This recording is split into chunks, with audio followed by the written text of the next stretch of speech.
Hi, boys and girls. Today we're still learning about our natural disasters. We're reading another book by Gail Gibbons, Hurricanes. Let's go and learn about them. Hurricanes by Gail Gibbons. The winds are howling, the rain is pouring down, violent waves are crashing onto shore. A dangerous spinning storm has formed over tropical waters. It is a hurricane making landfall.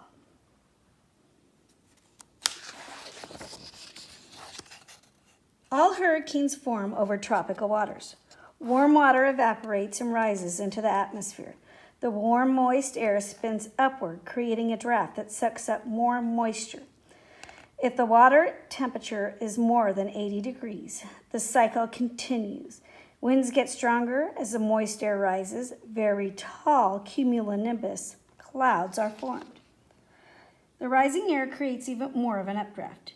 Even more moisture rises, creating even larger cumulonimbus clouds that hold even more water. The spinning of the air accelerates. Even larger groups of cumulonimbus clouds continue to build up. Condensation causes rain. When the speed of the wind reaches 74 miles an hour, the storm is classified as a hurricane. Most hurricanes are about 100 miles to 300 miles wide. The center of the hurricane is called the eye, which is clear and calm. It may be 10 to 20 miles. The strongest wind in a hurricane usually is surrounded the eye of the storm in an area called the eye wall. So here's the eye where it's calm, and the eye wall is the most violent part. Most hurricanes form over the Atlantic Ocean north of the equator. They usually last about a week and often travel on a westward course. Many hurricanes have devastated cities and towns with strong winds. Usually there are heavy rains and flooding. Storm surges are huge walls of water forced up and out of the sea, devastating everything in their path, and on occasion altering the shoreline itself. In 1972, Herbert Saffer and Robert Simpson developed the Saffer-Simpson Hurricane Wind Scale. The scale ranks hurricanes in categories of 1 to 5. Satellites, observations, and computer models help meteorologists at the National Hurricane Center predict the likely impact of an approaching hurricane. Category 1, hurricanes have wind speeds between 74 and 195 miles an hour. There is some damage to trees and small buildings. Category 2 hurricanes have wind speeds between 96 and 110 miles an hour. Coastal roads flood and there is moderate damage. Category 3 hurricanes. Category 3 hurricanes have wind speeds between 111 and 129 miles per hour. Trees are uprooted, large cars and trucks are swept away. There is extensive damage to buildings and boats. Category 4 hurricanes have wind speeds between 130 and 156 miles per hour. The destruction is devastating. Buildings suffer extreme damage, and roads and bridges are washed away, boats tossed about like toys. Category 5 hurricanes. Category 5 hurricanes have winds greater than 157 miles per hour. Winds have been recorded at more than 200 miles per hour. There is massive flooding and destruction. Hurricanes come ashore. Most hurricanes do their damage in the Caribbean and along the Gulf Coast and southeast coast of the United States. Most hurricanes are Category 1 or 2. Category 5 hurricanes are rare and have reached land an average of once every 5 years. Some hurricanes throughout history. In 1900, the biggest city in Texas was Galveston. On September 8th, a huge hurricane struck. The storm surge was 20 feet high. It totally destroyed the city, killing about 12,000 people.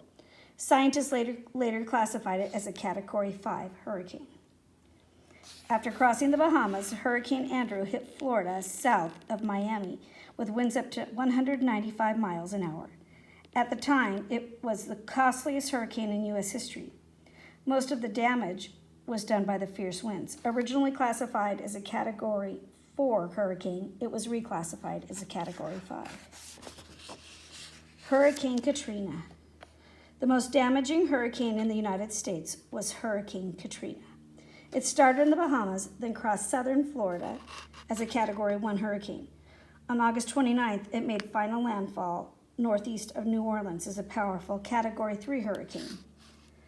Storm surges resulted in the flooding of 80% of New Orleans. More than 1 million people had to evacuate, and 1,200 people lost their lives. Catastrophic damage was done along the coastline of Louisiana, Mississippi, and Alabama.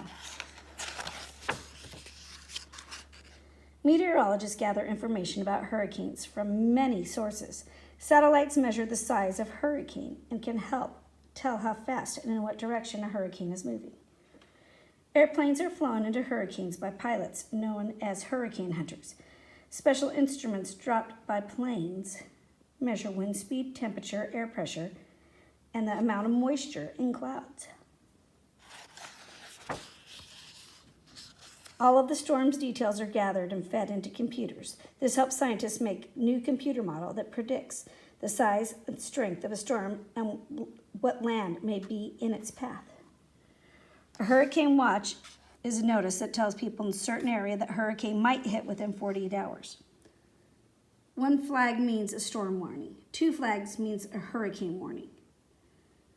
A hurricane warning is notice telling people that a hurricane is likely to hit within 36 hours. These predictions help determine if an area will need to be evacuated. When necessary, the National Hurricane Center will issue a hurricane watch warning that they have made public on the radio, television, internet, and mobile devices. The U.S. Coast Guard raises flags. In 1953, weather officials started naming hurricanes after women, with the first storm of the season being given a woman's name. Beginning with the A, the second name is the beginning with the letter B, and so on. In 1979, men's names started to be used as well. The names of some of the worst storms have been retired and will not be used again. Andrew and Katrina are 2 of these. When a hurricane is approaching, there should be a plan to evacuate. Everyone should know the route. Cover the windows of your house with plywood to prevent flying glass. Have a battery-powered radio on hand to hear alerts. Turn off all electricity in your house before you evacuate. Select a person outside the hurricane area who can inform other family members of your status. Take care of your family pets. Pick up any loose items in your yard and put them away. They can become dangerous in strong winds. Make sure the family has a supply kit ready. Water, non-perishable foods, flashlight, fresh batteries, first aid kit, battery-powered radio, rainwear. Wow, hurricanes are certainly strong and can be destructive. If you live in an area where they happen, be sure to be prepared. I miss you. I love you. I'll see you soon. Bye-bye.